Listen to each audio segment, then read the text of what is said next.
we've been working in computer animation for quite a long time, and sometimes there are opportunities to try to reduce the complexity of what we're doing, or to save time through using AI techniques.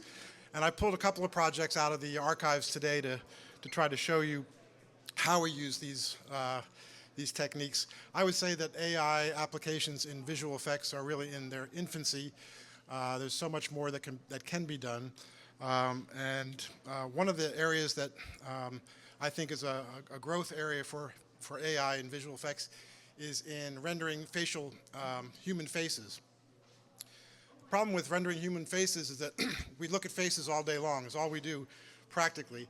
And we've become very good at recognizing the subtleties of how the face looks and how the face moves. And when we try to replicate that by hand, we oftentimes come up short. And it oftentimes doesn't look very good.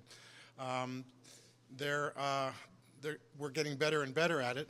But there was a project that we did a couple of years ago, which wasn't, technically speaking, creating a new computer-generated face, but taking an existing face, Bruce Willis's face, and try to making him look much younger. He's 55, 58 years old, and in the movie called Surrogates, he's meant to have a robot version of himself out in the real world that would look like whatever he wants to look like. So he wouldn't want to look like he's 57 or 58.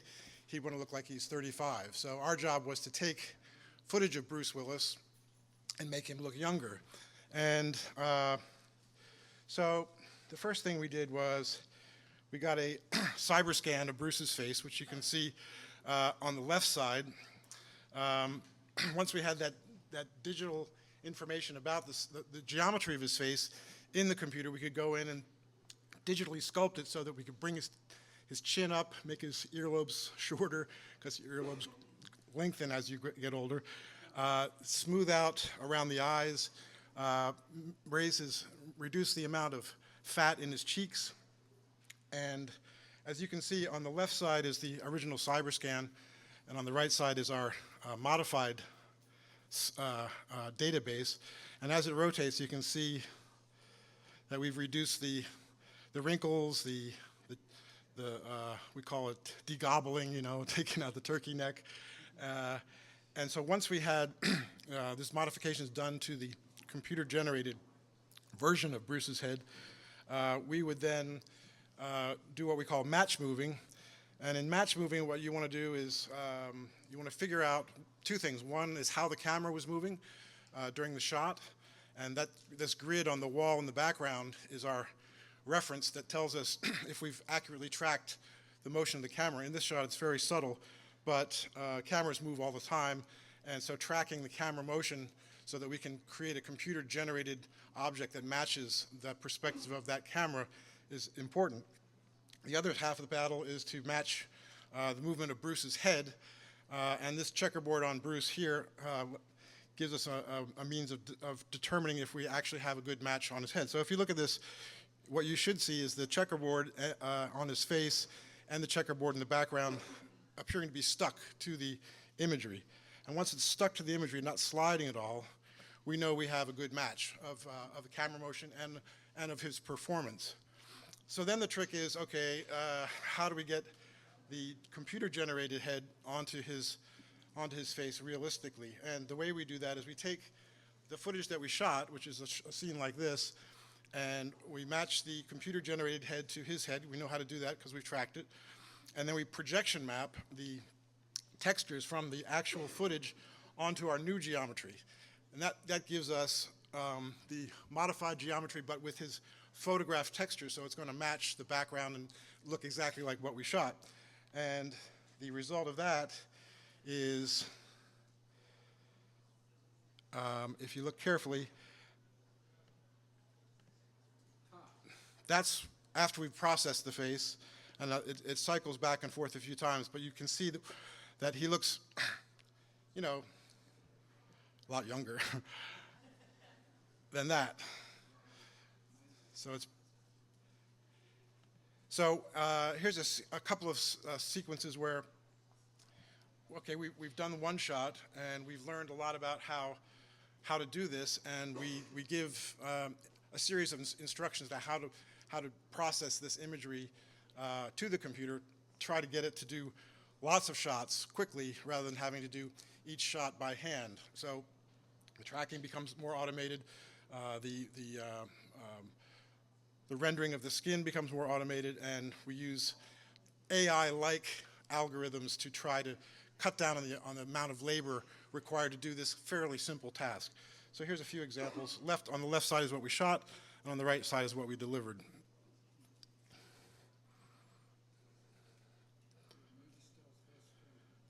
So there are companies that do this all the time for a living.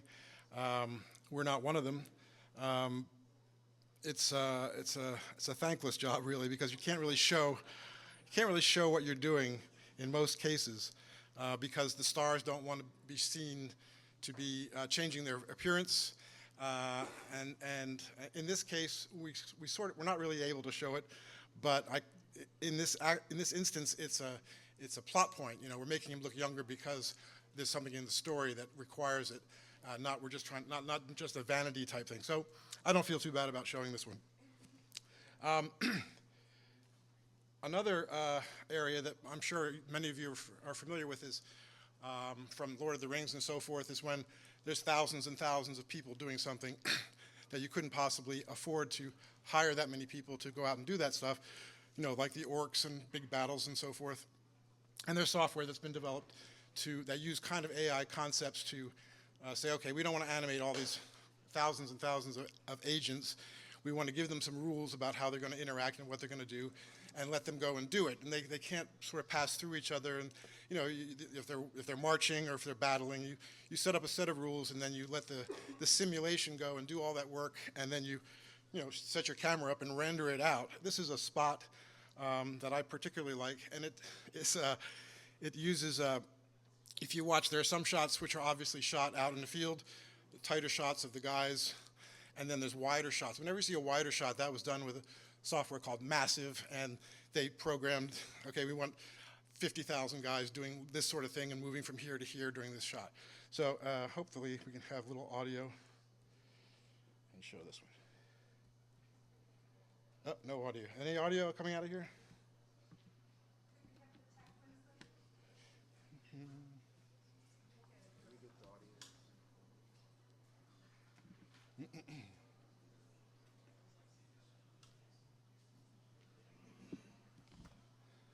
If I have to, I can stick this microphone onto the speaker, but Just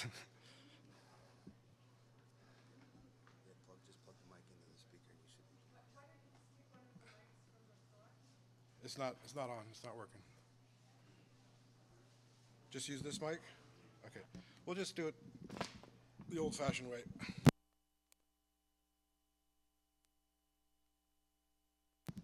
I could sing along.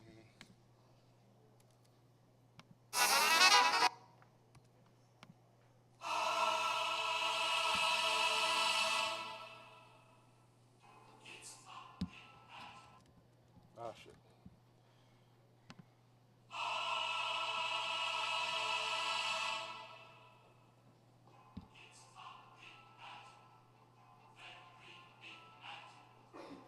That's massive. That's live,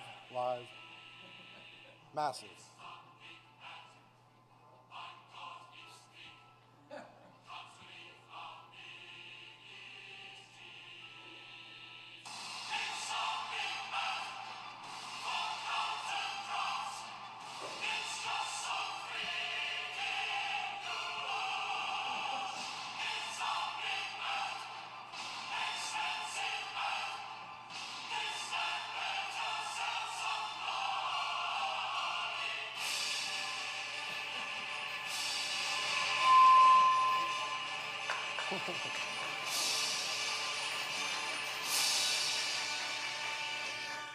So, again, it's kind of simple stuff. Then we did this film called this series of film called the X-Men, and our job was to create these transformations of Mystique, and she's this character, and this was just a little test of how we get this computer-generated character to move, and we're just kind of like testing out her rig and so forth. But the curious part about this assignment was we had to come up with what we call a signature effect that would be recognizable as the Mystique Effect. And when she transforms from one person into another, it had to have some kind of really visually intriguing methodology. So we developed this 18-step process whereby she could change from Rebecca Romaine into whomever she's going to replicate in a series with a series of wipes that cross over her body, and she has these scales that come out of her body and flutter and help the transformation. And there's all these different levels that we took about 3 months to develop the look of it. Oops. And here's an example where she's in the bathroom and she's transforming from her human form into her Mystique form, and the camera's tracking up the backside, and you can see there's this whole kind of feathery thing. So once we developed that whole technique for creating that transformation, then we would routinize those processes and apply those same processes to all of her transformations. So it was a cost-saving, time-saving kind of a thing more than anything else. We could have animated it by hand, but it would have taken a lot more time. So an Indian company, an Indian movie star, probably the biggest star in the world, whose name is Shahrukh Khan. He has more fans than any other movie star in the world, mostly in India. Nobody here has really heard of him, but they saw the Mystique work, and they called us and said, we want a branded kind of effect for our next film called Raw 1. In Raw 1, there's a bad guy and a good guy that come out of a computer game. The villain and the hero are thought to be made of electricity. They're not real people. They're AI kind of guys that manifest themselves in the real world. And the thing is, they are, well, so what we did first was we got the guy, we got Shahrukh and Arjun Rampal, the two stars. We cyber scanned them, which is a laser process for putting their faces or their geometry into the computer once again. Here's the evil guy. This is the guy that we were going to be mostly working with. And the concept was that these characters, this is a sculpture in London that we saw, and the director really liked this. He said, I want these guys to look like they're made of, they're cubic, they're made of cubes. So the concept was that although they're in the real world, they're made up of many, many cubes inside that define their form. So we did some testing. We did a time slice shot. This is kind of a fun shot where there's 60-some cameras on a rail that we could program to shoot within like a hundredth of a second of each other, so we could essentially freeze time or have a camera move around a subject that's moving quickly and have it look like they're frozen in time. And you'll see an example of that. This isn't really AI, but it does lead up to the transformations that they want, the types of transformations that they want. They wanted these guys to transform into cubes, and then the cubes move around and change into something else. So you'll see in this example, the guy on the right is doing a transformation from one form into another via this cubic type stuff. So here, if you watch his legs are sort of break up into cubes, and the cubes move around and change into another shape. So what we did was we decided that these characters are made up of like 300,000 cubes. Their body is like a grid through them, 300,000 cubes, and each cube is unique because their surface is unique. So each cube has to come from one place and go to another place. And so we made up these rules. Well, we didn't want to animate all these cubes because we'd still be working on it, 4 years later. So the rules were that we told the cubes that they can't fly. They have to be in contact with something. They have to have friction to contact something. They can't go through one another. They can't transform. They can't pass through each other. They have to obey the laws of physics. And when they transform from one thing to another, they have to figure out what order they go in so they all fit together. So these cubes are, when we get the simulation going, the cubes are all talking to each other and saying, okay, you go, no, after you. They have this sort of argument until they all nestle into their proper positions. So here's an example of a cubic transformation. This is like a cowboy shot where the guy's arm is turning into a gun via this cubic transformation. The cubes are coming out of his arm and forming the gun. And here's the bad guy. Of course, he has a much bigger gun, and he's pretty happy about that. And we did lots and lots of these cubic transformations, which I'll show you in a minute. So instead of having to you know, you can see how it has kind of a hive like bees or something, all moving towards the same goal. The real hero shot was one where the bad guy is exploded into his 300,000 cubes, and they all land on a tarmac, a wet road, and he gets squashed into the road by a bulldozer. So you think, okay, that's the end of him. But then they turn on an electric sign, and the electric sign activates the cubes, and they pop out of the tarmac, and then he has to reform his whole body. So the first thing we did was we went out where we were going to shoot it, and we shot this little piece of metal, little gray metal cube with some LEDs on it. And we said, okay, this is what the tarmac looks like. This is what the cube looks like. And then we started making some computer-generated cubes to match it. You can see this cube is the same as that one in the middle there. And we've just added more cubes and started to light them. We added some surface details, and we started testing, you know, reflection mapping to make the cubes reflect the environment, to make them feel more like they're there. So this is kind of what the cubes look like.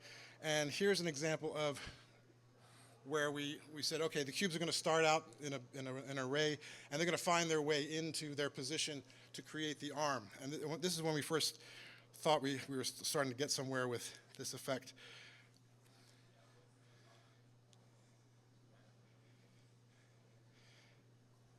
And here's a series of animations, cubic transforms that we did for the show, changing from the robot into the human, or the human into the robot.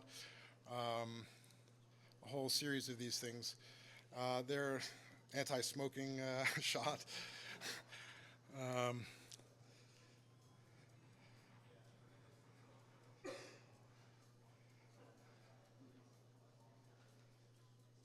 Some of them are more successful than others, but the one that we're most proud of is the one where he was in the street, under the surface of the 1 minute. Okay, I'm going to be perfect.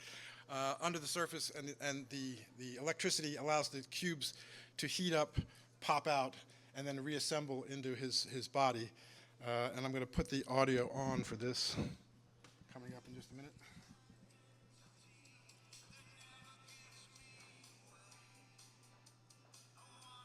Oh, this is when Ra 1 dies. All these cubes come and land on him and burn holes in his body, and eventually his body has to fall apart and deconstruct into its cube. So this is matching his performance to a computer-generated version that's composed of hundreds of thousands of cubes, and allowing the cubes to fall apart using laws of physics, gravity, and non-independent penetration, you know, collision detection, and all this kinds of things. This was heartbreaking for most Indians to watch because he's such a big star there. So we enjoyed that quite a bit. And here are the cubes being squashed into the tarmac. And we're going to switch over.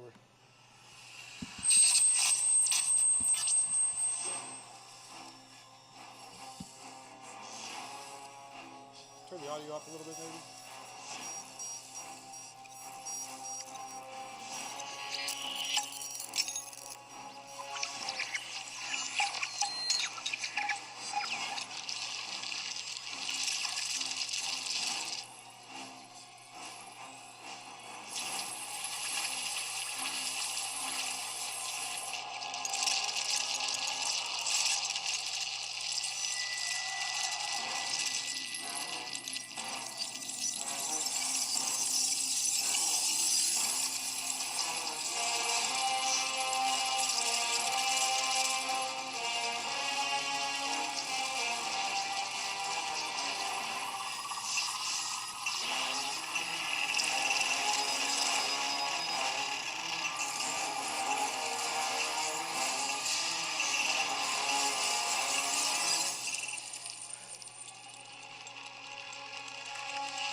So without those sorts of procedures, we never would have been able to get the feeling of that these things are all finding their way into their specific locations. Anyway, that's my talk. Thanks very much.